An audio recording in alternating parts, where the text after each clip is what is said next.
Greetings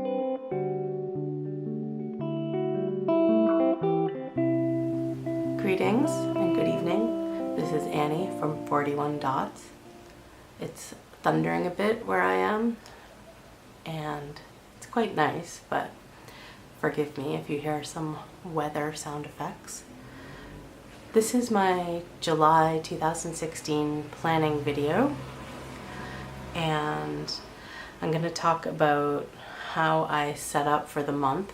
I don't set up that much actually, but I do create a few things. And I think what's sort of interesting is that thinking about what I set up, it's very much a hybrid of work and personal stuff, and that is by design. I have been running my own business or freelancing through most of my career, and I really wouldn't have it any other way.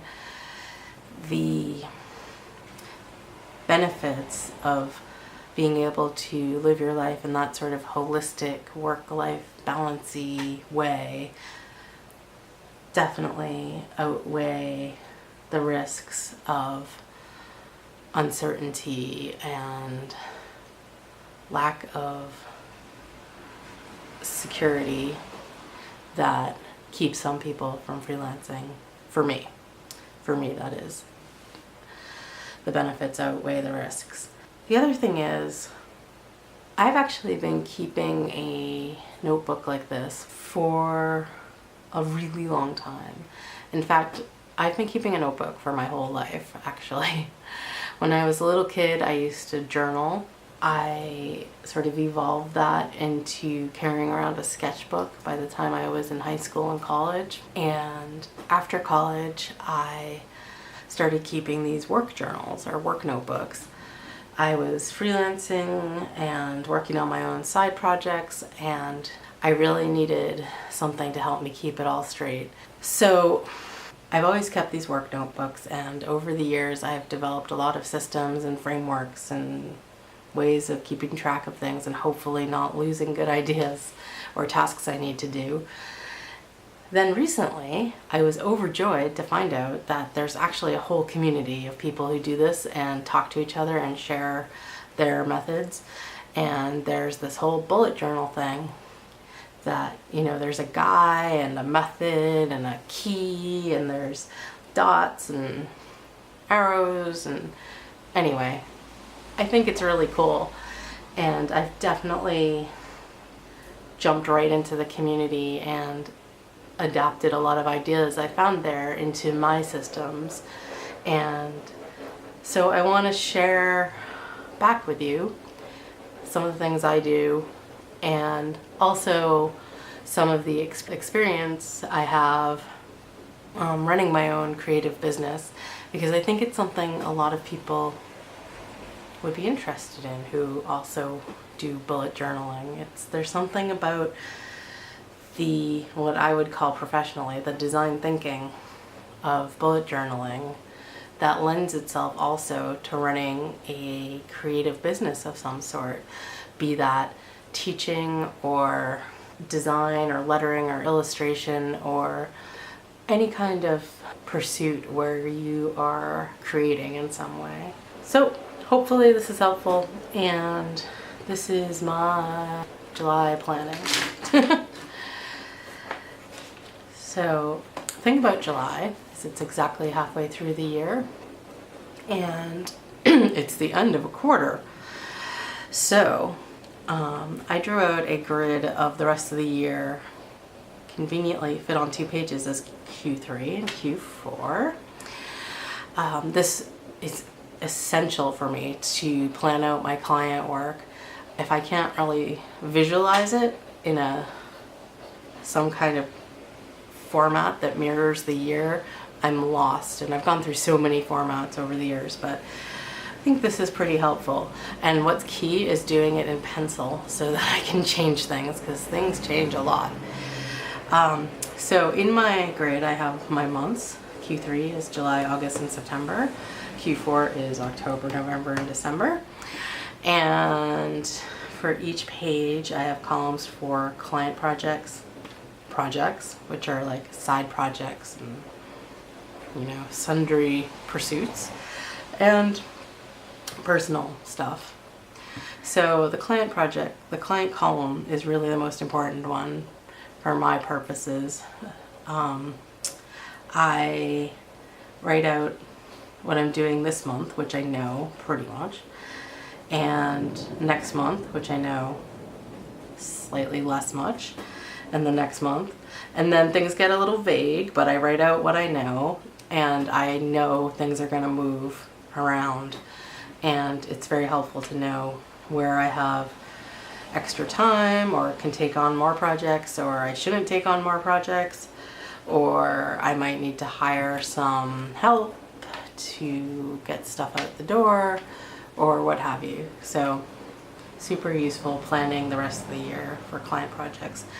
My projects column is stuff like this video I'm doing right now, some other creative side projects I'm working on, and I try to keep it a little bit undemanding, even though I'm working on a million things at once.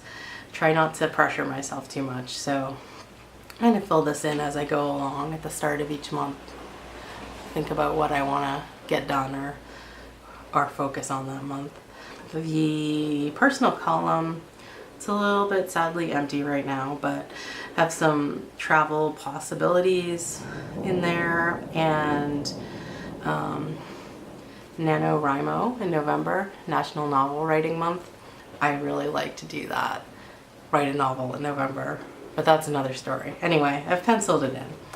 So that's my quarterly planning grid here. Here's another thing that I'm trying this month. This page here is very experimental. I'm trying a new way of budgeting, and this was influenced by a couple different sources of ideas. One of them was a woman named Galia Gichon, who did a talk on Creative Live, creativelive.com. I highly recommend for learning all kinds of stuff. And I watched part of her talk, and she was saying that you should have a certain amount that you have each week for your discretionary spending. And that includes everything that is not a fixed cost bill, like rent or mortgage or electric or phone or whatever. Anything you can put a number to and budget for exactly is not included. That comes from a different pot of money. This is the pot for things that are slightly more flexible, like your food budget, your clothes, your fancy pencils, you know, all that stuff, your daily spending. So you take that amount, keep under it each week, and if you have leftover, then you save it. And that's a simplification of what she taught, but it's the part I thought was a really great idea. Also playing with the idea, this envelope system idea, which has been around forever. The basic concept is that imagine, or in reality, actually have a bunch of envelopes, and each one is labeled with a facet of your budget. So maybe you have an envelope for groceries, an envelope for clothes, an envelope for medicine, whatever. And you put in an amount into those envelopes each month or week or what have you, and then that's how much you can spend on those things. So you're using sort of a subtractive process to keep track. Like once the envelope is empty, you're done until it gets refilled when you get paid or next month or whenever. That's another aspect of this idea here. And then finally, I'm trying a new bank/website called simple.com, where you can set up goals that are sort of like imaginary digital envelopes and feed them until a set amount and spend out of them. It's a little more complicated than that, but just suffice to say that it's kind of like having digital envelopes. So I set that up for the month of July, and I gave myself a budget for the month and an imaginary envelope for each week. And this page is going to help me track how I do with that, how much I actually spend from the admittedly generous budget, and how much I save. And it will help me determine if next month I should be budgeting less or maybe more, and just how it's going. So at the end of each week, I will fill in my little caterpillar-like chart of how much money I spent, and I will record spent and saved for each week, and then total it at the bottom. And then this is just a little notation of my fixed expense bills, which I will pay from a different account. And this page, although rather messy and silly looking, I kind of did it freehand, you know. I used my favorite Niji Stylist pen, which kind of shows through the paper and is a drag. My Faber-Castell pen. I did some outlining in pinkish with a Jelly Roll Moonlight 06 pen. And I colored in the top with these watercolor colored pencils, and watercoloried them with this Pentel water brush. And these guys are Start watercolor brand, and they're English. I think I might have gotten them in Canada a long time ago, but I think they're actually Do It nowadays, if not similar enough. So that's my discretionary budget tracking page. And this is my monthly goals page, where I just kind of brainstormed some things I want to get done. I don't usually do this, but I was inspired by all the goal setting taking place amongst bullet journalists, so I thought I would give it some thought. I divided mine into different categories. This is my day job, my main business, Durable Creative. This is personal. This is 41 dots, and isn't that meta? And this is another side project I'm working on. This is another one that I might not actually have any goals this month, but if I do, I'll fill them in. This is just art in general. I want to always be making things, you know. And then this is a hold for later bucket of some things that I've had on my lists, but I want to not think about this month too much, unless I do, in which case I'll move them elsewhere. But this is kind of my permission to let these things slide until next month. And then finally, this is my first to-do list for the month, and I know other bullet journalists would probably call it a weekly, and it kind of is.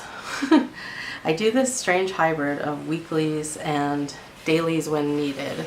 So I set up my week into categories, and then I add to it throughout the week with my daily to-dos as things get checked off.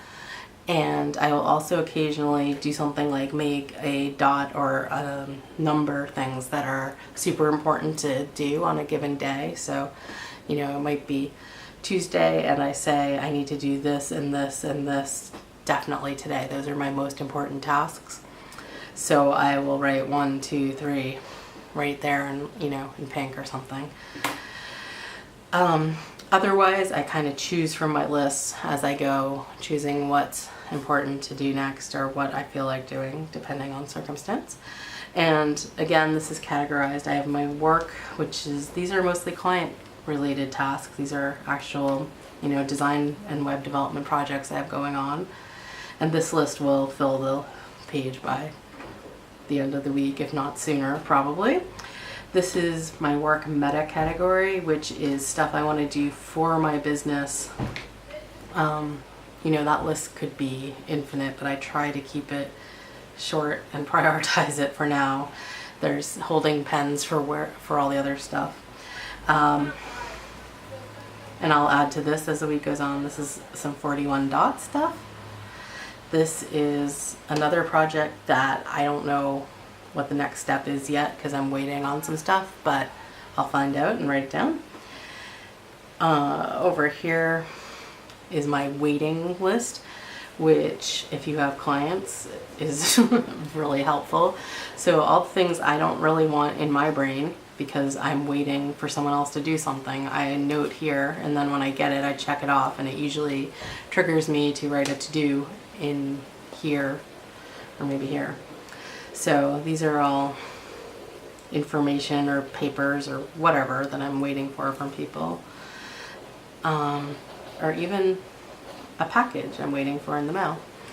And then I have my personal list, and this will probably, wow, that was some thunder. This will probably get longer as the week progresses too. I actually trimmed it quite a bit from my last list I was copying from because I realized I was not getting everything done and it was just unrealistic and silly. So I stored some of the things in a deal with later area. Speaking of which, this is a hold area or holding pen where I just wrote down some things that I've been considering doing but don't want to think about this week necessarily. They might get migrated to next week. So that's my weekly, and you see it says it has the date of the start of the work week, and that says plus plus, which if you've ever done any computer programming means, this is so nerdy, I'm sorry, it means increment. So it's like the 5th plus equals the 6th, the 5th plus the 6th plus equals the 7th, whatever, it's just for the week. And if things get too full or too complicated, or I need to focus on a given day on certain stuff, I will draw out a daily for that day. Like here's one I did yesterday with fewer categories, fewer things, and I got most of it done that needed to be done. This is when I do dailies, I generally do a one page, and then the other side is for notes and scratch paddy type stuff that happens during the day. This one's particularly messy, but we got some math, we got some code stuff, we got some planning stuff. Anyway, that's how I usually do these. Sometimes they're more attractive. And that is my planning for July. Who knows what will happen on these pages. Thanks for tuning in. I'll try to put everything in the resource list that I talked about. Thanks so much. Good night.